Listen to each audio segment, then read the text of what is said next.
नमस्कार दोस्तों, मैं प्रिया सैनी। आपका मेरे चैनल जर्नी ऑफ एम में बहुत बहुत स्वागत है।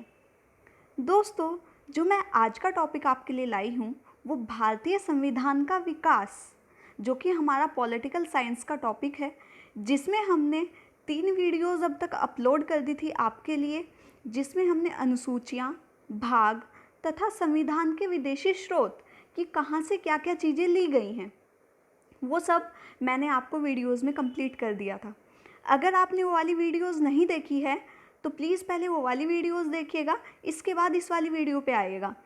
जब भी हम पॉलिटिकल साइंस पढ़ते हैं तो सबसे पहले आपने देखा होगा हम भारतीय संविधान का विकास ही पढ़ते हैं, लेकिन पहले मैंने आपको अनुसूचियाँ, भाग और विदेशी स्रोत इसलिए पढ़ाए हैं ताकि आपको पता चले कि प्राचीन समय, मतलब प्राचीन समय का मतलब ब्रिटिश जो कानून आया था, जो हम आज पढ़ेंगे संविधान का विकास, कि यहाँ से क्या क्या चीज़ें ली गई थी।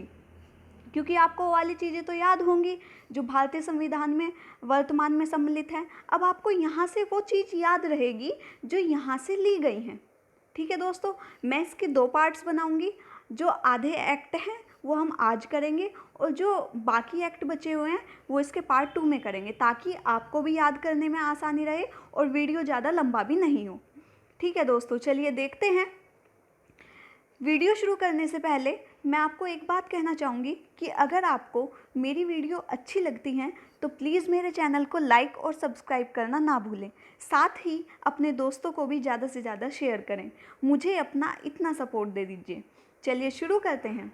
भारतीय संविधान का विकास। दोस्तों, भारतीय संविधान ऐसा तो नहीं है कि पूरा हमने उधार ही ले लिया था, ऐसा तो नहीं हो सकता। तो कुछ भारतीय संविधान में क्या क्या तत्व शामिल थे, कैसे कैसे उसका विकास हुआ। तो हमारा जो भारतीय संविधान है ना, वो एक शिशु की तरह है। जैसे एक बच्चा होता है, वो बड़ा होता है और बड़ा होता है और बड़ा होता है, उसमें बहुत सारे चेंजेस आते हैं। तो ऐसे ही हमारा भारतीय संविधान था। जब हमने भारतीय संविधान का विकास किया तो एक शिशु के समान था। फिर उसमें बहुत सारे हमने संशोधन किए। फिर मतलब एक हमारा सजीव संविधान है। सजीव संविधान का मतलब होता है कि हम उसमें अपने आजकल के वातावरण को देखते हुए कोई भी चेंजेस कर सकते हैं। ऐसा नहीं है कि एक बार लिख दिया तो वो कभी चेंज नहीं होगा। ठीक है, जिसे कह देते हैं पत्थर की लकीर, तो ऐसा कुछ नहीं है। तो चलिए शुरू करते हैं। भारतीय संविधान का विकास। सन 1773 से 1747 के बीच अंग्रेजों द्वारा कई सारे अधिनियम बनाए गए थे, ये चीज़ आपको पता है, जिसमें भारतीय संविधान के विकास में सहयोग मिला। यहाँ से जो इन्होंने एक्ट बनाए, हमने जब भारतीय संविधान अपना लिखना शुरू किया तो हमने कुछ एक्ट इनके भी ले लिए जो हमें अच्छी चीज़ लगे। हम एक नॉर्मल पर्सन हैं, हमारे से कोई दूसरा व्यक्ति मिलता है, ठीक है, तो हमें जो उसकी अच्छी चीज़ें लगेंगी हम उसे अपने अंदर ग्रहण करेंगे। हम किसी व्यक्ति से मिलकर कुछ ना कुछ सीखते हैं। ठीक उसी तरह 1773 से 1947 तक जो जो हमें अंग्रेज़ों के एक्टों में जो जो अच्छी चीज़ें लगी वो हमने ग्रहण कर ली। फिर क्या हुआ, 1757 ईस्वी में क्या हुआ, प्लासी का युद्ध हुआ था और 1764 में बक्सर का युद्ध हुआ। युद्ध के बाद ब्रिटिश ईस्ट इंडिया कंपनी ने बंगाल पर अपना कब्जा कर लिया। मतलब यहाँ पे उन्होंने भाई अपनी कंपनी स्थापित कर दी। अपने पांव पसारने की कोशिश कर रहा है, अपने पैर वो जमा रहा है। अब देखिए, निशान छोड़ दिए कि बंगाल पर अपना कब्जा कर लिया। ये जो अंग्रेजी शासन था ये एक पैरों का निशान था। अंग्रेजों ने शासन चलाने के लिए समय समय पर कई सारे एक्ट पारित किए। ठीक है, अब देखते हैं वो एक्ट क्या हैं। और जो ये एक्ट हैं दोस्तों, यही हमारे क्वेश्चंस हैं, यहीं से क्वेश्चंस आते हैं, तो इन्हें अच्छे से देखिएगा। देखिए, वैसे तो एक्ट में बहुत सारी चीज़ें हैं, आप बुक उठा के पढ़ लीजिए, ऐसी कोई बात नहीं है।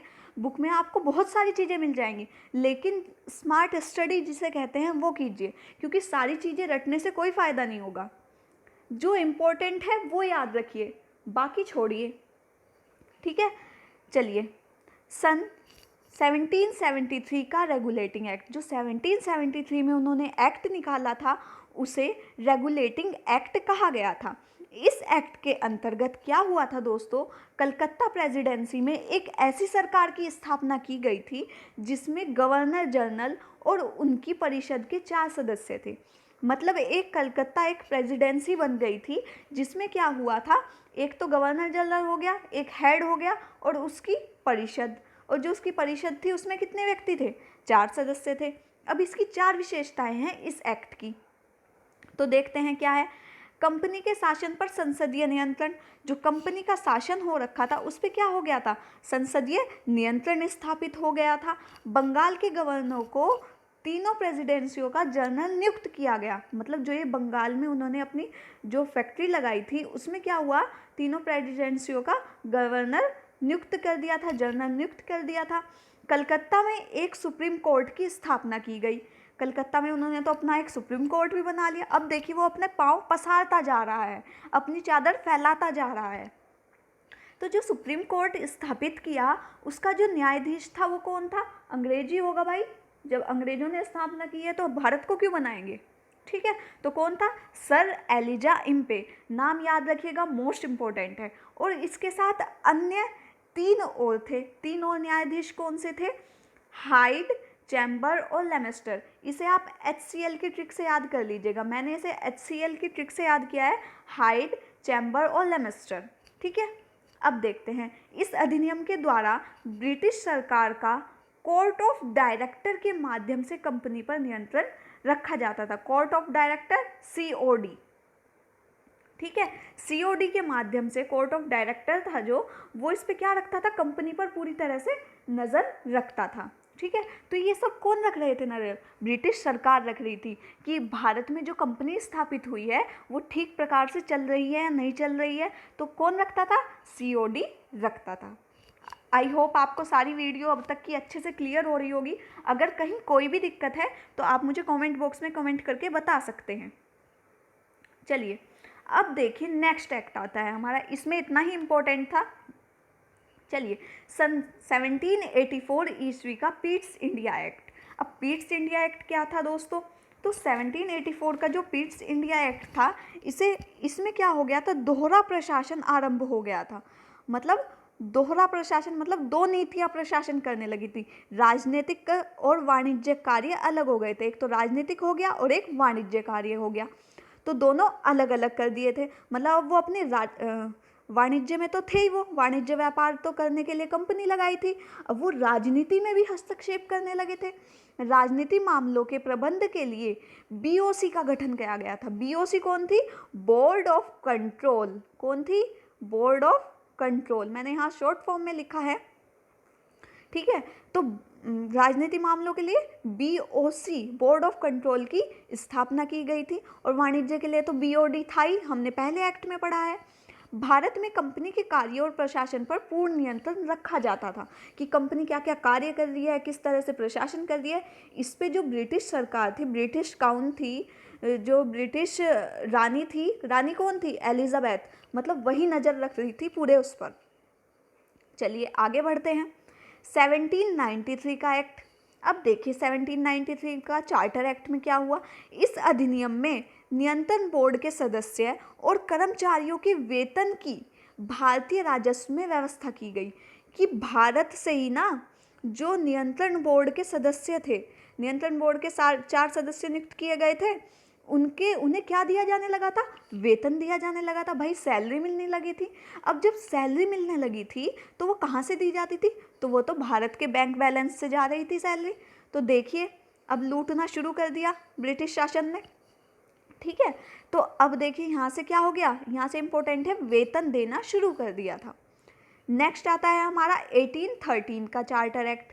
1813 का जो चार्टर अधिनियम था, इसमें क्या था, कंपनी के अधिकार पत्र को 20 वर्षों के लिए बढ़ा दिया था। पहले क्या था कि हम इतने वर्ष तक ही शासन करेंगे, लेकिन जब उन्हें लगा कि भाई यहाँ से तो बहुत फ़ायदा हो रहा है, ठीक है, तो उन्होंने क्या किया कि अपना जो अधिकार था वो 20 वर्षों के लिए बढ़ा दिया था। मतलब 20 वर्ष और शासन करने लगे थे वो यहाँ पे, ठीक है।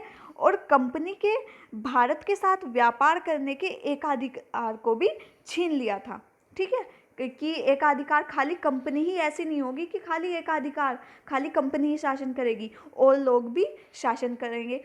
क्यों उन्होंने एकाधिकार क्यों खत्म किया था दोस्तों? किंतु ऐसा हुआ था कि चीन के साथ व्यापार और पूर्वी देशों के साथ चाय के व्यापार के संबंध में 20 वर्षों के, सिर्फ चाय का व्यापार ऐसा था जिसे 20 वर्षों के लिए हटा दिया था, अन्य किसी उस पर नहीं हटाया था। ठीक है, तो तेज तो थे ये लोग। अब देखिए, सभी ब्रिटिश नागरिकों के लिए भारत के साथ व्यापार खोल दिए थे कि जो भी ब्रिटिश है वो भारत में खुल के व्यापार करो। ठीक है, तो ये सब ब्रिटिशों के लिए खोल दिए थे। तो देखिए 1813 का एक्ट था, उसमें जो ब्रिटिश शासन था वो अपना शिकंजा पूरी तरह से फैला चुका था, कस चुका था। अब देखिए 1833 का चार्टर अधिनियम, 1833 का चार्टर अधिनियम, इसमें क्या हुआ? कंपनी के व्यापारिक अधिकार को समाप्त कर दिया कि कंपनी है जो वो व्यापारिक अधिकार नहीं कर सकती, उसको पूरी तरह से समाप्त कर दिया था। अब कंपनी का काम ब्रिटिश सरकार की तरफ से कौन कर रहा था? ब्रिटिश सरकार की तरफ से भारत पर शासन करना रह गया था। पहले तो क्या कर रही थी वो?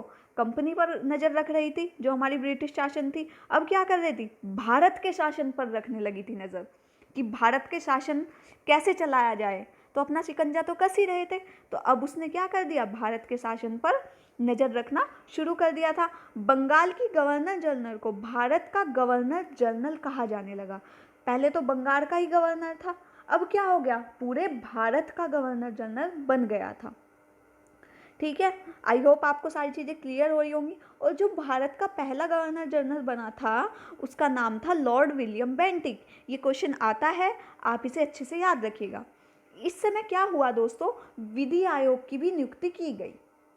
विधि आयोग मतलब जो भारत के लिए कानून बनाएगी। विधि का मतलब होता है कानून। ठीक है, अब आयोग की गठन तो इसलिए किया गया होगा कि अब हम भारत पर शासन करेंगे तो कानून भी बनाने पड़ेंगे, तो इसलिए विधि आयोग का भी गठन हो गया था। अब देखिए 1853 का चार्टर अधिनियम। 1853 में क्या हुआ? मोस्ट इम्पोर्टेंट है। इसमें क्या हुआ? इस अधिनियम के अंतर्गत नॉमिनेशन का सिद्धांत समाप्त कर दिया। नॉमिनेशन का मतलब जैसे बहुत सारे लोग हैं और मतलब मैं चुनाव कर रही हूँ और मुझे 10 लोग दिए गए हैं, उसमें से मुझे एक आदमी को नॉमिनेट करना है, वो मैं अपनी मर्जी से कर सकती हूँ कि किसी को भी उठा दूँ। ठीक है, ABCD किसी को भी उठा दूँ। तो इस सिद्धांत को ख़त्म कर दिया था और क्या कर दिया था?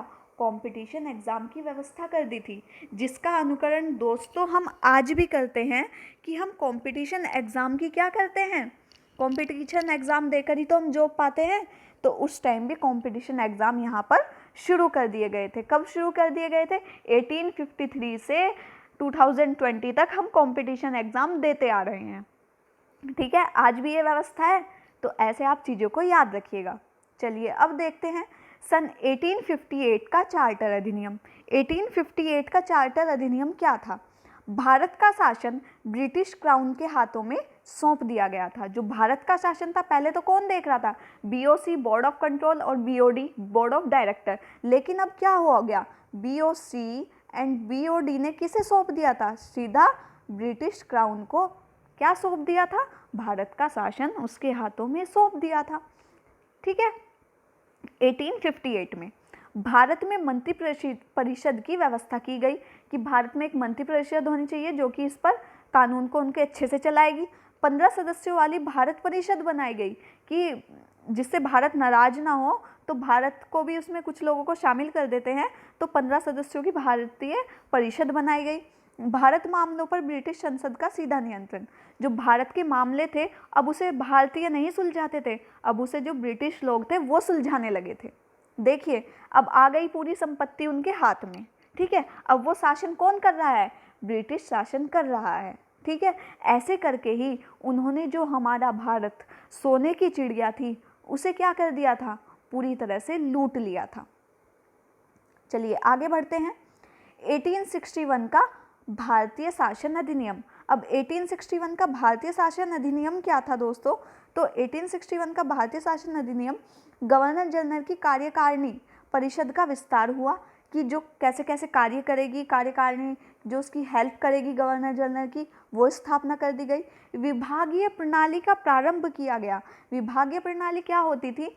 जैसे मैं आपको बता दूं कि जैसे रेलवे है तो रेलवे डिपार्टमेंट किसी और के पास है। ठीक है, और आपका ये खाद्य मंत्रालय हो गया, ये किसी और के पास है। तो विभाग बटे हुए हैं ना अलग अलग। शिक्षा है वो किसी और के पास है, शिक्षा मंत्री कोई और है। तो ऐसे ही विभागीय प्रणाली उस समय भी शुरू कर दी गई थी। अब देखिए, गवर्नर जनरल को पहली बार अध्यादेश जारी करने की शक्ति दी गई। ठीक है, अब गवर्नर जनरल क्या कर सकता था? अध्यादेश भी जारी कर सकता था। अब आप सोचेंगे अध्यादेश क्या होता है, बहुत लोगों को पता भी होगा, तो फिर भी मैं आपको बता देती हूँ, जिन्हें नहीं पता है वो सुन लीजिए। अध्यादेश क्या होता है दोस्तों? अध्यादेश सरकार के लिए एक विशेषाधिकार है, एक विशेष तरह का अधिकार है, जिसकी ज़रूरत तब पड़ती है जब सरकार किसी बेहद विषय पर कानून बनाना चाहती है, तो उसके लिए बिल लाना चाहती है। लेकिन क्या होता है कि उस समय संसद का कोई दोनों सदन, मतलब राज्यसभा और लोकसभा नहीं चल रहे होते, या एक कोई भी सदन नहीं चल रहा होता, तो वो क्या कर देती है? अध्यादेश जारी कर देती है। आज अध्यादेश जारी करने का जो अधिकार है वो हमारे राष्ट्रपति के पास है। आर्टिकल 123 123 में है। ठीक है, तो ये चीज़ आप याद रखिएगा। अब देखिए, जीजी में कंफ्यूज नहीं होइए, ये गवर्नर जनरल लिखा हुआ है। ठीक है, गवर्नर जनरल को बंगाल, उत्तर पश्चिमी प्रांत, पंजाब विधान परिषद स्थापित करने की शक्ति भी मिल गई थी। अब ये मोस्टली समझ लो पूरे भारत पर अपना अधिकार जमाने लगे थे। अब देखिए, नेक्स्ट आता है हमारा 1892 का भारत शासन अधिनियम, कि 1892 में भारत शासन अधिनियम कैसा था, भारत पर कैसे शासन हो रहा था। ठीक है, तो ये एक एक्ट पारित किया गया था। तो अप्रत्यक्ष चुनाव प्रणाली की शुरुआत कर दी थी, मतलब चुनाव प्रणाली की भी भाई शुरुआत होने लगी थी। अब ये अप्रत्यक्ष चुनाव प्रणाली क्या टर्म है, तो मैं बता देती हूँ। अप्रत्यक्ष चुनाव प्रणाली निर्वाचन की एक पद्धति होती है, चुनने की एक पद्धति होती है, जिसमें किसी पद के लिए जो प्रत्याशी होता है का चुनाव सीधे मतदान से नहीं करते हैं। ऐसा नहीं कि हम सीधे जाके वोट डाल देंगे, बल्कि हम किसी और लोग को चुनेंगे, और वो जो जिसे हमने चुना है, जैसे हम 10 लोग हैं, हम में से कोई व्यक्ति चुनाव के लिए खड़ा हुआ तो हमने उसे चुन लिया, और वो आगे जाके क्या चुन लेगा? जो प्रत्याशी, जो मेन होगा। जैसे राष्ट्रपति का चुनाव होता है, आपने देखा होगा, ऐसे ही अप्रत्यक्ष चुनाव प्रणाली होती थी, तो वो लोग उन व्यक्ति को चुनते थे। ठीक है, ये चीज़ क्लियर होगी आई होप। इसके द्वारा, इस अधिनियम के द्वारा, मतलब इसके द्वारा राजस्व एवं व्यय तथा बजट पर बहस करने व प्रश्न पूछने की शक्ति भी दे दी थी, कि अब तुम भाई बजट वगैरह कहाँ खर्च हो रहा है, कैसे हो रहा है। वो मतलब भारतीयों को ऐसी शक्ति क्यों दे रहे थे? दिमाग लगाइए जरा, क्यों दे रहे थे? क्योंकि ताकि उन्हें ऐसा ना लगे कि हम उन पर पूरी तरह से शासन कर रहे हैं, तो थोड़ी थोड़ी छूट भी दे रहे थे।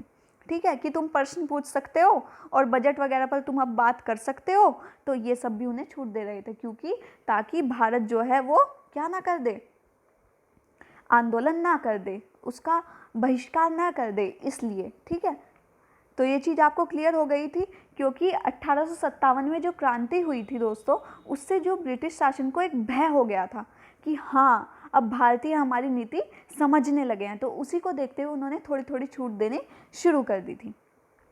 ठीक है दोस्तों, आज की वीडियो में इतना ही। नेक्स्ट वीडियो में हम 1909 का जो मॉर्ले मिंटो सुधार है, 1919 का मॉन्टेस्क्यू चैमफोर्ड, और जो आपका उसमें हस्तांतरित विषय वगैरह होंगे, 1935 एक्ट, ये सब हम उसमें क्लियर करेंगे। उसके बाद 1947 क्या क्या हुआ था, ठीक है, वो सब हम नेक्स्ट वीडियो में क्लियर करेंगे। आज की वीडियो में इतना ही। दोस्तों, अगर आपको वीडियो अच्छी लगती है तो प्लीज़ चैनल को लाइक करें, सब्सक्राइब करें और ज़्यादा से ज़्यादा शेयर करें, मुझे अपना सपोर्ट दें। Thank you so much.